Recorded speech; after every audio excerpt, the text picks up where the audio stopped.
Assalamualaikum warahmatullahi wabarakatuh. Hai semuanya, perkenalkan, nama saya Safira Salsabila Iskandar dari Universitas Jember, Fakultas Keguruan, Ilmu Pendidikan, Program Studi PGSD. Halo anak-anak, bagaimana kabar kalian hari ini? Semoga kabar kalian baik dan sehat selalu ya. Nah, seperti biasanya, sebelum mulai pelajaran, kita membaca doa terlebih dahulu ya. Membaca doa bersama-sama dimulai. Bismillahirrahmanirrahim. Raditu billahi robba wa bil islami dina wa bi Muhammadin nabiyya wa rasula. Rabbi zidni ilma warzuqni fahma. Amin. Oh ya, Bu Guru hari ini ingin mengajak anak-anak untuk bertepuk dan bernyanyi bersama loh. Ikutin Bu Guru ya. 1, 2, 3.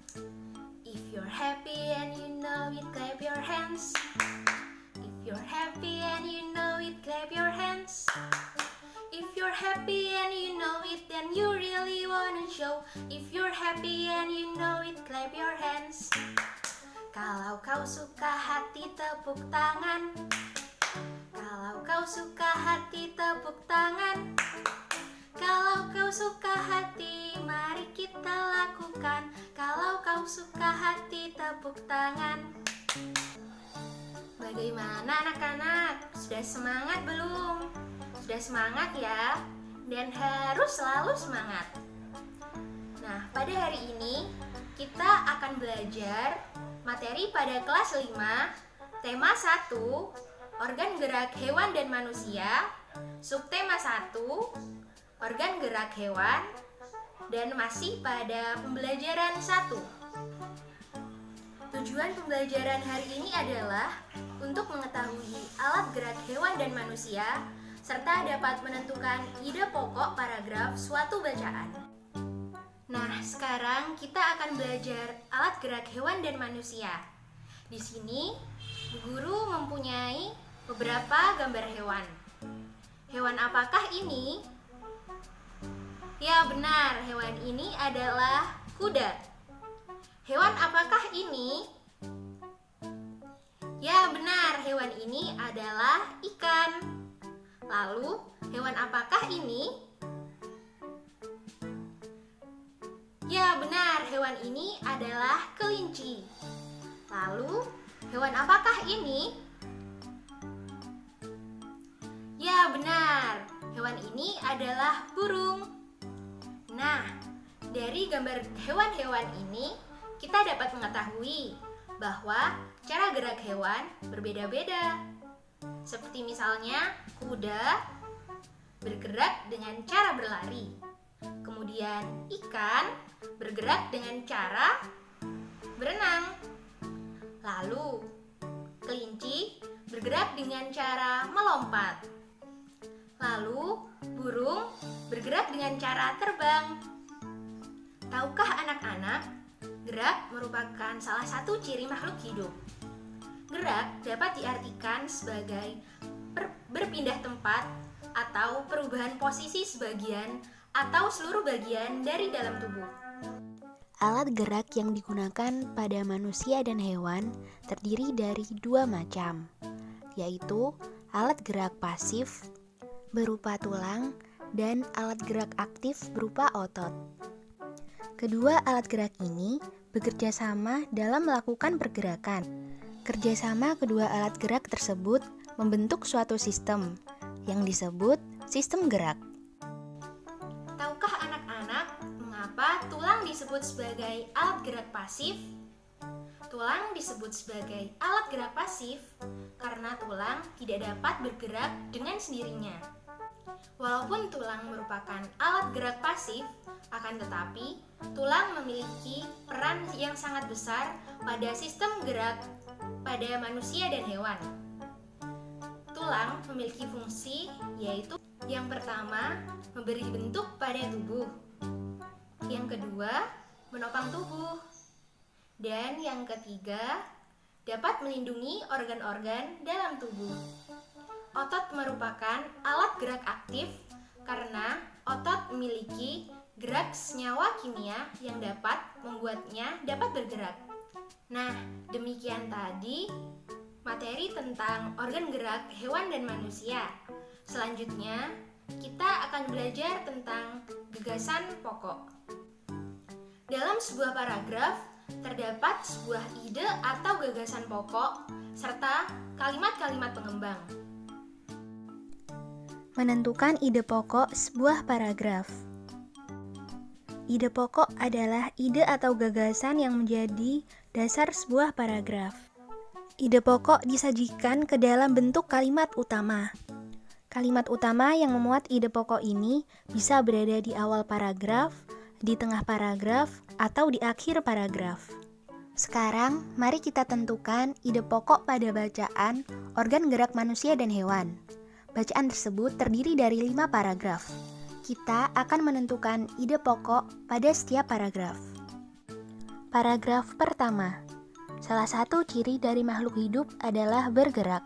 Secara umum, gerak dapat diartikan berpindah tempat atau perubahan posisi sebagian atau seluruh bagian dari tubuh. Makhluk hidup akan bergerak apabila ada rangsangan yang mengenai sebagian atau seluruh bagian tubuhnya. Kalimat utama dari paragraf tersebut adalah kalimat pertama. Jadi, ide pokok pada paragraf pertama adalah salah satu ciri dari makhluk hidup adalah bergerak. Sedangkan kalimat kedua dan kalimat ketiga adalah kalimat pengembang. Paragraf kedua. Gerak pada manusia dan hewan menggunakan organ gerak yang tersusun dalam sistem gerak. Organ gerak berguna untuk berjalan, berlari, melompat, meloncat, memegang, menggali, memanjat, berenang, dan sebagainya. Kalimat utama pada paragraf tersebut adalah kalimat pertama. Jadi, ide pokok pada paragraf kedua adalah gerak pada manusia dan hewan menggunakan organ gerak yang tersusun dalam sistem gerak. Sedangkan kalimat kedua merupakan kalimat pengembang. Paragraf ketiga. Organ gerak pada hewan dan manusia memiliki kesamaan. Alat-alat gerak yang digunakan pada manusia dan hewan ada 2 macam, yaitu alat gerak pasif berupa tulang dan alat gerak aktif berupa otot. Kedua alat gerak ini akan bekerja sama dalam melakukan pergerakan. Kerjasama antara kedua alat gerak tersebut membentuk suatu sistem yang disebut sistem gerak. Kalimat utama dari paragraf tersebut adalah kalimat pertama. Jadi, ide pokok pada paragraf ketiga adalah organ gerak pada hewan dan manusia memiliki kesamaan. Sedangkan kalimat kedua, ketiga, dan keempat adalah kalimat pengembang. Paragraf keempat. Tulang disebut alat gerak pasif karena tulang tidak dapat bergerak dengan sendirinya. Tanpa adanya alat gerak aktif yang mempengaruhi tulang, maka tulang-tulang pada manusia dan hewan akan diam dan tidak dapat membentuk alat pergerakan yang sesungguhnya. Walaupun merupakan alat gerak pasif, akan tetapi tulang mempunyai peranan yang besar dalam sistem gerak manusia dan hewan. Kalimat utama dari paragraf keempat adalah kalimat pertama. Jadi, ide pokok pada paragraf keempat adalah tulang disebut alat gerak pasif karena tulang tidak dapat bergerak dengan sendirinya. Sedangkan kalimat kedua dan ketiga merupakan kalimat pengembang. Paragraf kelima. Otot disebut alat gerak aktif karena otot memiliki suatu senyawa kimia yang membuatnya dapat bergerak. Pada saat otot yang menempel pada tulang bergerak, otot tersebut akan membuat tulang bergerak. Kalimat utama pada paragraf kelima adalah kalimat pertama. Jadi, ide pokok pada paragraf kelima adalah otot disebut alat gerak aktif karena otot memiliki suatu senyawa kimia yang membuatnya dapat bergerak. Sedangkan kalimat kedua merupakan kalimat pengembang. Demikian tadi anak-anak materi kelas 5 pada tema 1, subtema 1, dan pembelajaran 1. Sekarang kalian telah mengetahui organ gerak manusia dan hewan adalah otot dan tulang. serta kalian sudah bisa menentukan ide pokok dalam suatu paragraf. Nah, anak-anak, karena pembelajaran hari ini sudah selesai, mari kita ucapkan hamdalah bersama-sama. Alhamdulillahirabbil alamin. Semoga pembelajaran hari ini dapat memberikan manfaat untuk kita semua. Sekian dari guru. Wassalamualaikum warahmatullahi wabarakatuh.